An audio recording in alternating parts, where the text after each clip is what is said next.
Welcome to the Dr. Mudgil podcast, episode 65. What an eventful week we had. We're in the third week of February. Super Bowl weekend was last weekend. What a great game. Congratulations to the Kansas City Chiefs, who played a great game. Congratulations to Rihanna, who's expecting her second child. Overall, it was probably one of the best Super Bowls I can remember seeing, except for when the Giants won. But great game, Valentine's Day Tuesday. I hope all of you had a wonderful Valentine's Day with your Valentines. And just, I guess, heading up towards a long weekend. You know, NBA All-Star Weekend is this weekend. So lots of exciting, fun stuff.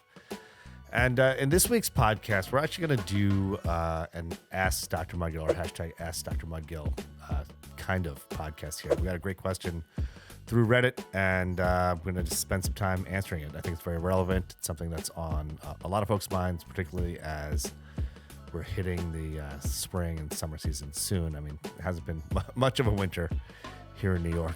Great, thankfully, I'm not complaining about it, but I think we're almost at like 70 degrees today in the middle of February, which is, I guess it's a little alarming, but I'm not going to complain about it. So anyways, here's a question that we got. The question is, how common is melanoma? How often do you see it? Just curious how common the incidence of finding it, atypical moles coming back as it. Scrolling through Reddit, it seems insanely common, even though most things say it's rare. But I can't tell if it's because I'm seeking it out or if it's not as uncommon as it used to seem. Well, that's a really, really good question. So, melanoma is a very dangerous type of skin cancer. And it's something that, when we're doing our yearly skin checks on our patients, some patients come more frequently than that, particularly patients who have a family history of melanoma or a personal history of melanoma. It's really what we're looking for. We're looking for all skin cancers, and there's predominantly like three major types of skin cancer. There are a few rarer ones, but predominantly skin cancers are basal cell carcinoma, which is the most common, squamous cell carcinoma, which is the second most common, and then melanoma, which is the least common but deadliest of those three. But before I get into like all of the nitty gritty, just for folks out there who, especially folks who are fair skinned, who've had sunburns like during their youth, a yearly skin check is really, really helpful and important. So if you have a history of a sunburn or have a family history of skin cancer, it's important to get your skin checked once a year from head to toe by a board certified dermatologist. As I tell all of my patients, skin cancer is basically 100% curable 100% of the time if it's caught early. The folks that get into trouble with skin cancer are folks that ignore a spot that's not going away. And I'll go over some of the worrisome signs to look out for a little bit later in the podcast. But if you see something on your skin that looks like it doesn't belong or is like behaving in a funny way, get in to see your dermatologist. What I tell all my patients is, we'll do our head to toe every year, but if you see something funny looking on your skin, the caveat to that 1 year rule is you break it and come show me, just to make sure it's not anything dangerous. In a worst case scenario, we could take a little sample of it or remove it, take a look at it under the microscope to make sure it's benign, or if it needs treatment, we'll catch it early and take care of it. So to go back to the original question, how common is melanoma? It's actually not that common. If you were to look at all of the skin cancers, say last year, so say there was like 5.5 million skin cancers, which skin cancer is the number one most prevalent cancer in the United States. So say there were 5.5 million skin cancers, about 5.4 of those were not melanoma. There were either basal cell carcinomas or squamous cell carcinomas.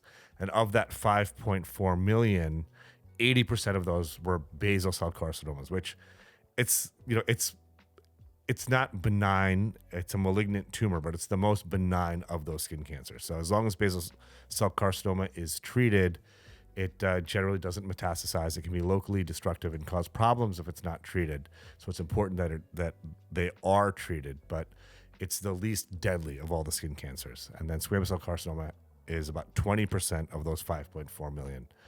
Melanoma accounted for about like 100,000 skin cancers last year, which is it's a big number.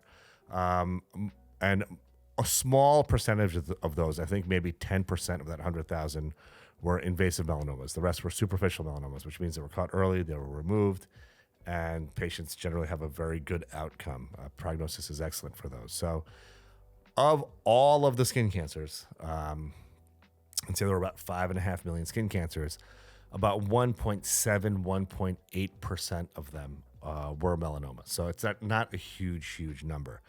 Generally, when you're on a site like Reddit or just kind of scouring the internet and come across some sort of chat group or chat room or that sort of thing, it's generally folks who are seeking out more information about melanoma, folks who have a loved one or personal history of melanoma. So it's it seems to be a lot more prevalent than it really is. Second part of your question is how frequently is melanoma diagnosed? Like when a biopsy is done by a dermatologist of a funny looking mole, how often does that come back as melanoma? And the answer is that actually it's pretty rare. I happen to be a dermatologist and a pathologist. So I look at skin under the microscope every day. And I'm looking at biopsies done, many of which are of pigmented lesions, of moles that appear clinically atypical. And most of those, I'd probably say like 80 to 90% of those are completely benign. They're just harmless, nothing to worry about.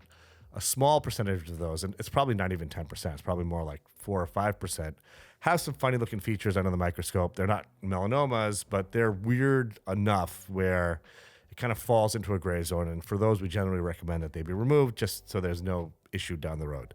Again, those fall into a gray area. So nobody knows how those will behave clinically.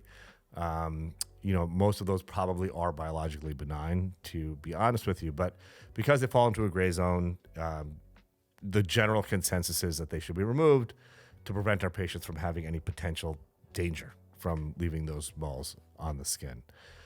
So answering your question in totality, melanomas are pretty rare. Other types of skin cancers are much, much, much, much more common. Now, I really wanted to answer this question just to kind of raise some awareness about skin cancers in general. So the things that you should be looking out for. So for non-melanoma skin cancers, which are the predominant types of skin cancers, and those are generally caused by having tons of sunburns when you're a kid, happen more often in fair-skinned folks who've had sunburns. So those are typically, spots that pop up on your skin and don't go away. So like say a pimple that pops up that never goes away, or a pimple-looking lesion that is persistent, bleeds very easily, just kind of festering, a scaly patch that just lingers, just never goes away. Those are the types of red flags to really look out for non-melanoma skin cancers. For melanomas, the rule is it's A, B, C, D, and E's of melanoma. So an asymmetric lesion, so a lesion that you can't fold in half and it's asymmetrical, is a red flag. B is border irregularity. So if there's like a crazy looking edge, sort of a notched edge and, just an irregular border, that's a red flag. C is color variability. So multiple colors in the same mole, blues, blacks, whites, not uniform pigmentation is another thing you should be looking out for. D is a diameter greater than 6 millimeters, which is basically the size of a pencil eraser or larger. So some folks do just make larger moles, and all of their moles are, that size or larger. It doesn't necessarily mean if you have one of these, it's like, oh my God, it's over. I have a melanoma. It just means that you should get in to see a dermatologist so they can look at the totality of your skin and see if something is in fact, clinically atypical looking and whether or not it may or may not require a biopsy. And the last part of melanoma, when you're looking at your own skin, are E's, evolution. So evolution of a benign appearing existing mole to exhibit one of the aforementioned A, B, C's, or D's. So if a mole is symmetrical and suddenly becomes asymmetrical, show your dermatologist.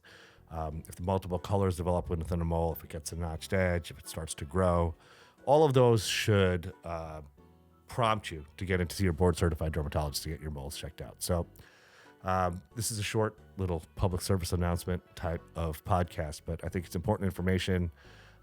So just, like I said, if you're a fair-skinned person, get in to see your dermatologist once a year. Your dermatologist will tell you what the appropriate follow-up is at that point. If you see something funny looking on your skin, make sure you get in to see a board-certified dermatologist to show him or her the spot, and then he or she can determine whether or not it requires a biopsy or what your follow-up would be for that particular lesion. So I hope that answers your question. I hope you all have a wonderful, restful holiday weekend if you have Monday off, and we'll see you at the next podcast. Let's get it. Thank you so much for listening to this podcast. The full video for this podcast can be found on either YouTube or Facebook. Let's get it.